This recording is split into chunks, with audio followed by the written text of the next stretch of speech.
انسانیت سے ہے، دوسری بات امت مسلمہ سے ہے، تیسری بات اہل کشمیر آپ سے ہے، یعنی اپنے آپ سے ہے، چوتھی بات میری ہندوستان کی ظالم حکمرانوں سے ہے، اور وہاں کے منصف پسند عوام سے ہوگی۔ لیکن میں اپنی گفتگو شروع کرنے سے پہلے ساری دنیا کو بتا دینا چاہتا ہوں، آپ کے جذبوں اور ولولوں کی شکل میں، کہ ہم صرف گفتار کے غازی نہیں ہیں، الحمدللہ ہمارا دامن کردار کے عمل سے بھی مالا مال ہے۔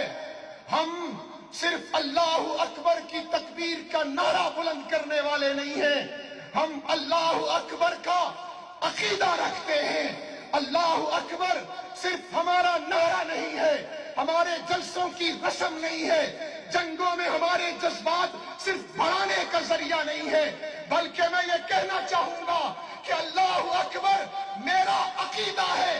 جو آپ میں سے یہ سمجھتا ہے کہ اللہ ہی سب سے بڑا ہے، وہ اپنی جگہ پر کھڑے ہو کر جلسے کی ابتدا میں میری ہم آواز ہو کر سارے نعرے چھوڑ کر ایک نعرہ بلند کر کے اس جلسے کی ابتدا کرے، نعرہ تکبیر۔ ایسے نہیں، علی گیلانی کے وارثوں، اس گھوڑے کی آواز تم سے تیز تھی۔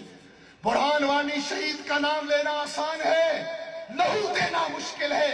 آج تم بتا دو کہ ہم اپنی آزادی کے لیے، اپنی حریت کے لیے، اپنی ملک و ملت کے لیے، غلبہ دین کے لیے اللہ اکبر کا نعرہ لگائیں گے بھی، اور اسی نعرے کے ساتھ جو بدر سے اٹھا تھا، مدینے کا تحفظ کر گیا تھا، روم و فارس کو آزاد کر گیا تھا، ہم انشاءاللہ پورے کشمیر کو آزاد کرائیں گے۔ کہ نعرہ تکبیر۔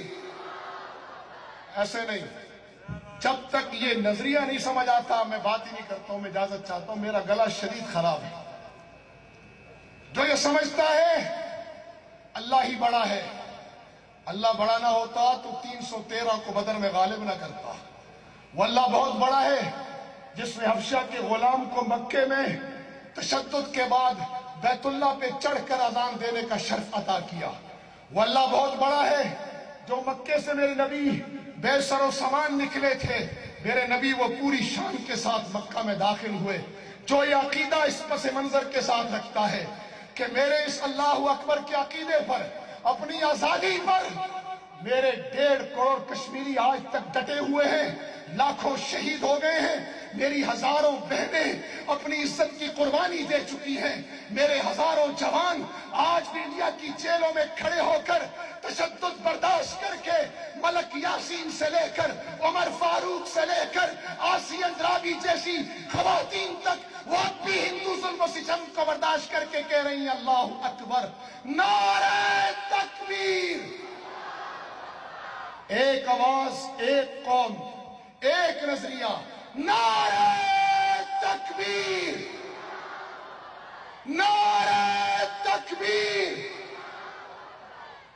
یہ ولولہ اگر رہا تو انشاءاللہ ہم علی گیلانی کے خوابوں کی انشاءاللہ کو پورا کریں گے۔ ہم برہان وانی شہید جیسی پر لوگوں کی قربانیوں کو رائیگاں نہیں دانے دیں گے۔ ہم ریاض ڈار اور مقبول بٹ شہید کی قربانی کو رائیگاں نہیں جانے دیں گے۔ اب میں اپنی گفتگو کی طرف آتے ہوئے پہلی بات عالم انسانیت سے کرنا چاہ رہا ہوں کہ ظالموں تمہارے دو پیمانے کیوں ہیں؟ مشرقی تیمور اور جنوبی سوڈان کے بارے میں تمہارا رویہ الگ ہے، کشمیر اور فلسطین کے بارے میں تمہارا رویہ الگ ہے۔ ہم یہ نہیں کہتے ہماری مانو، ہم یہ کہتے ہیں کہ تم نے جو 5 جنوری 1949 کو اقوام عالم نے UN کی قرارداد کی شکل میں جو وعدہ اہل کشمیر سے کیا تھا حق خودارادیت کا، تم اپنے وعدوں پر خود پورا نہیں اتر سکے۔ میں تم سے پوچھ سکتا ہوں کہ کہاں ہے انسانیت؟ کیا ان کو سری نگر کی سڑک پر وہ معصوم بچہ اپنے بابا کی لاش پر بیٹھا ہوا نظر نہیں آ رہا جو پورے اقوام عالم سے پوچھ رہا ہے این الانسانیہ؟ انسانیت کہاں ہے؟ جانوروں کے حقوق کی لڑائی لڑنے والوں، اقوام